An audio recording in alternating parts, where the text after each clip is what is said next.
पांडवों का भीष्म जी से मिलकर उनके वध का उपाय जानना। संजय ने कहा, दोनों सेनाओं में अभी युद्ध हो ही रहा था कि सूर्यदेव अस्ताचल पर जा पहुंचे। संध्या के समय लड़ाई बंद हो गई। भीष्म जी के बाणों की मार खाकर पांडव सेना भय से व्याकुल हो हथियार फेंक कर भाग चली। इधर भीष्म जी क्रोध में भरकर महारथियों का संहार करते ही जा रहे थे तथा सोमक क्षत्रिय हार कर अपना उत्साह खो बैठे थे। ये सब देख और सोचकर राजा युधिष्ठिर ने सेना को पीछे लौटा लेने का विचार किया और युद्ध बंद करने की आज्ञा दे दी। इसके बाद आपकी सेना भी लौटा ली गई। भीष्म के बाणों से पीड़ित हुए पांडव जब उनके पराक्रम की याद करते थे तो उन्हें तनिक भी शांति नहीं मिलती थी। भीष्म जी भी संजय और पांडवों को जीतकर कौरवों के मुख से अपनी प्रशंसा सुनते हुए शिविर में चले गए। रात्रि के प्रथम प्रहर में पांडव, वृषणी और संजयों की एक बैठक हुई। उसमें सब लोग शांत भाव से इस बात का विचार करने लगे कि अब क्या करने से अपना भला होगा। बहुत देर तक सोचने विचारने के बाद राजा युधिष्ठिर ने भगवान श्री कृष्ण की ओर देखकर कहा, श्री कृष्ण, आप महात्मा भीष्म जी का भयंकर पराक्रम देखते हैं ना। जैसे हाथी नरकुल के वन को रौंद डालता है, उसी प्रकार यह हमारी सेना को कुचल रहे हैं। धधकती हुई आग के समान इन भीष्म जी की ओर हमें आंख उठाकर देखने तक का साहस नहीं होता। क्रोध में भरे हुए यमराज, वज्रधारी इंद्र, पाशधारी वरुण और गदाधारी कुबेर को भी युद्ध में जीता जा सकता है, परंतु कुपित हुए भीष्म पर विजय पाना असंभव जान पड़ता है।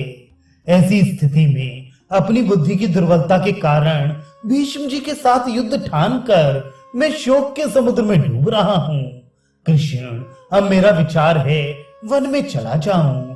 वहां जाने में ही अपना कल्याण दिखाई देता है।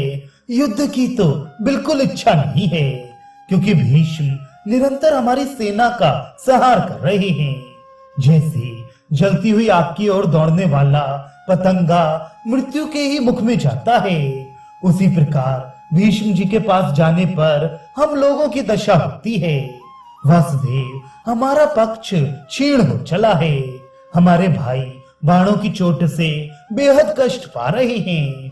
भ्रात स्नेह के ही कारण हमारे साथ ये भी राज्य से भ्रष्ट हुए, इन्हें भी वन वन भटकना पड़ा तथा हमारे ही कारण द्रौपदी ने भी कष्ट भोगा।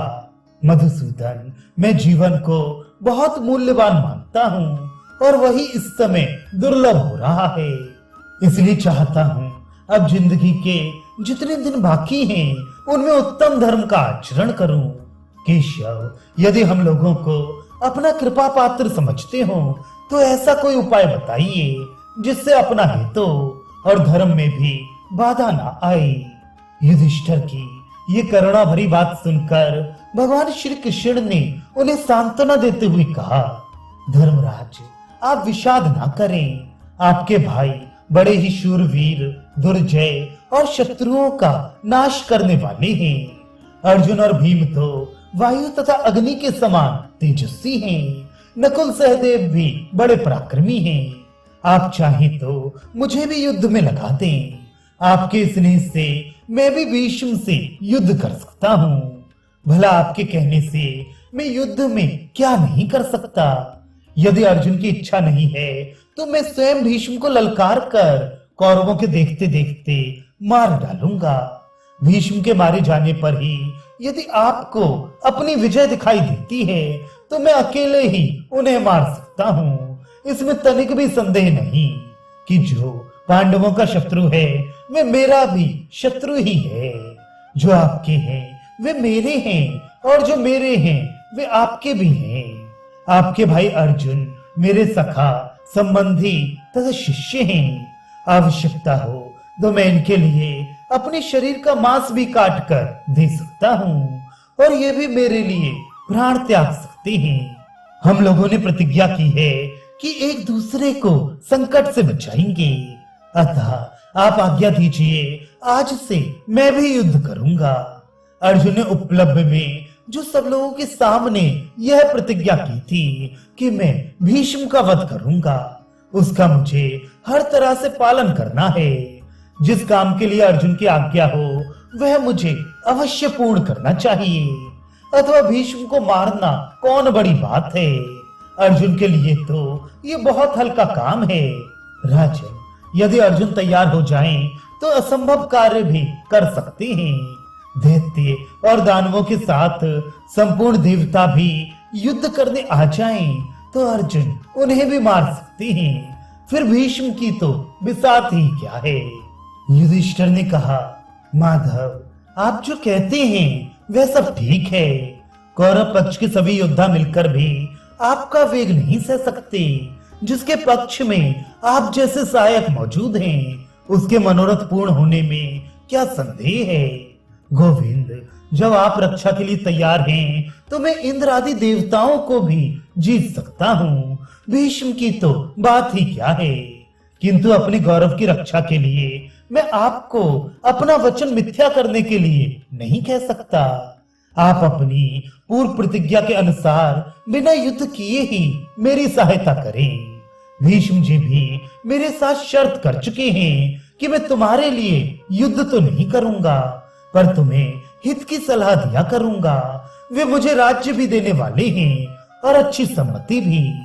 इसलिए हम सब लोग आपके साथ भीष्म जी के पास चले और उन्हीं से उनके वध का उपाय पूछें। वे अवश्य ही हमारे हित की बात बताएंगे। जैसा कहेंगे उसी के अनुसार कार्य किया जाएगा, क्योंकि जब हमारे पिता मर गए और हम लोग निरे बालक थे, उस समय उन्होंने ही हमें पाल पोस कर बड़ा किया था। माधव, वे हमारे पिता के पिता हैं, वृद्ध हैं, तो भी हम उन्हें मारना चाहते हैं। क्षत्रियों की ऐसी वृत्ति को धिक्कार है। तदनंतर भगवान श्री कृष्ण ने युधिष्ठिर से कहा, महाराज, आपकी राय मुझे पसंद है। आपके पितामह देवव्रत बड़े ही पुण्यात्मा हैं। वे केवल दृष्टि मात्र से सबको भस्म कर सकते हैं, अतः उनके पास वध का उपाय पूछने के लिए अवश्य चलना चाहिए। विशेषतः आपके पूछने पर वे सच्ची ही बात बताएंगे। उनकी जैसी सम्मति होगी उसी के अनुसार हम लोग युद्ध करेंगे। इस प्रकार सलाह करके पांडव और भगवान श्री कृष्ण भीष्म के शिविर में गए। उस समय उन लोगों ने अपने अस्त्र शस्त्र और कवच उतार दिए थे। वहां पहुंचकर पांडवों ने भीष्म जी के चरणों पर मस्तक रखकर प्रणाम किया और कहा कि हम आपकी शरण हैं। तब भीष्म जी ने उन सबको देखकर कहा, वासुदेव, मैं आपका स्वागत करता हूँ। धर्मराज, धनंजय, भीम और नकुल और सहदेव का भी स्वागत है। मैं तुम लोगों का कौन सा कार्य करूं जिससे तुम्हें प्रसन्नता हो। यदि कोई कठिन से कठिन काम हो तो भी बताओ, मैं उसे सर्वथा पूर्ण करने का यत्न करूंगा। भीष्म जी प्रसन्नता के साथ जब बारंबार इस प्रकार कहने लगे, तो राजा युधिष्ठिर ने दीनता पूर्वक कहा, प्रभु, जिस उपाय से ये प्रजा का संहार बंद हो जाए वह बताइए। आप स्वयं ही हमें अपने वध का उपाय बता दीजिए। वीरवर, इस युद्ध में आपका वेग हम लोग कैसे सह सकते हैं। हमें तो आप में तनिक भी असावधानी दिखाई नहीं देती। जब आप रथ, घोड़े, हाथी और मनुष्यों का विनाश करने लगते हैं, उस समय कौन मनुष्य आप पर विजय पाने का साहस कर सकता है। दादाजी, हमारी बहुत बड़ी सेना नष्ट हो गई। अब बतलाइए कैसे हम आपको जीत सकते हैं और किस प्रकार अपना राज्य पा सकते हैं। तब भीष्म जी ने कहा, कुंती नंदन, मैं सच्ची बात कहता हूँ, जब तक मैं जीवित हूँ तुम्हारी विजय किसी तरह नहीं हो सकती। मेरे परास्त होने पर ही तुम लोग विजयी होगे। अतः यदि वास्तव में जीतने की इच्छा है तो जितनी जल्दी हो सके मुझे मार डालो। मैं अपने ऊपर प्रहार करने की आज्ञा देता हूँ, इससे तुम्हें पुण्य होगा। मेरे मर जाने पर सबको मरा हुआ ही समझो, इसलिए पहले मुझे ही मारने का उद्योग करो। युधिष्ठिर बोले, दादाजी, तब आप ही वह उपाय बतलाइए जिससे आपको हम लोग जीत सकें। युद्ध में जब आप क्रोध करते हैं तो दंडधारी यमराज के समान जान पड़ते हैं। इंद्र, वरुण और यम को भी जीता जा सकता है, पर आपको तो इंद्र आदि देवता तथा असुर भी नहीं जीत सकते। भीष्म ने कहा, पांडुनंदन, तुम्हारा कहना सत्य है, पर जब मैं हथियार रख दूं, मैं तुम्हारे महारथी मुझे मार सकते हैं।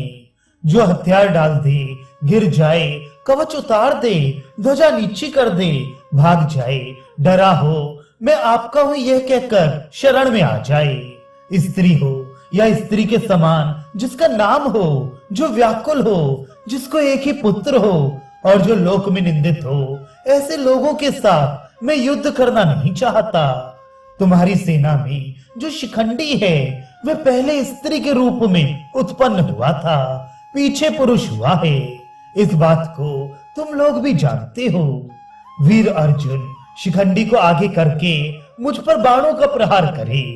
वह जब मेरे सामने रहेगा तो मैं धनुष लिए रहने पर भी प्रहार नहीं करूंगा। मुझे मारने के लिए यही एक छिद्र है।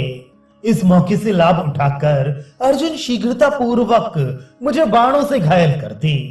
संसार में भगवान श्री कृष्ण और अर्जुन के सिवा दूसरा कोई ऐसा दिखाई नहीं देता जो मुझे सावधान रहते मार सके। इसलिए शिखंडी जैसे किसी पुरुष को आगे करके अर्जुन मुझे मार गिराएं। ऐसा करने से निश्चय ही तुम्हारी विजय होगी। जैसा मैंने बताया है वैसा ही करो, तभी धृतराष्ट्र के समस्त पुत्रों को मार सकोगे। इस प्रकार भीष्म जी के मुख से उनके मरण का उपाय जानकर पांडवों ने उन्हें प्रणाम किया और अपने शिविर को लौट गए।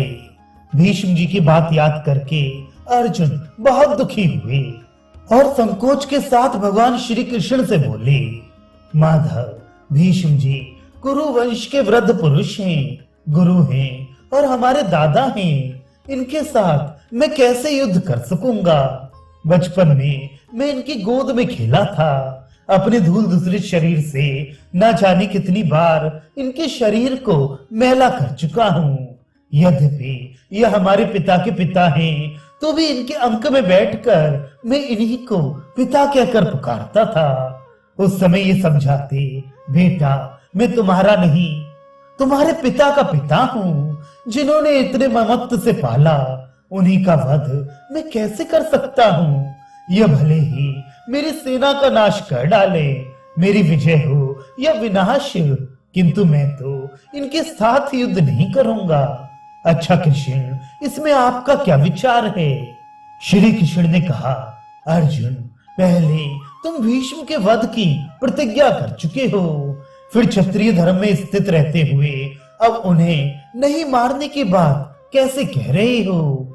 मेरी तो यही सम्मति है, उन्हें रथ से मार गिराओ। ऐसा किए बिना तुम्हारी विजय असंभव है। देवताओं की दृष्टि में ये बात पहले से ही आ चुकी है। भीष्म जी के परलोक गमन का समय निकट है। नियति का विधान पूरा होकर ही रहेगा, इसमें उलटफेर नहीं हो सकता।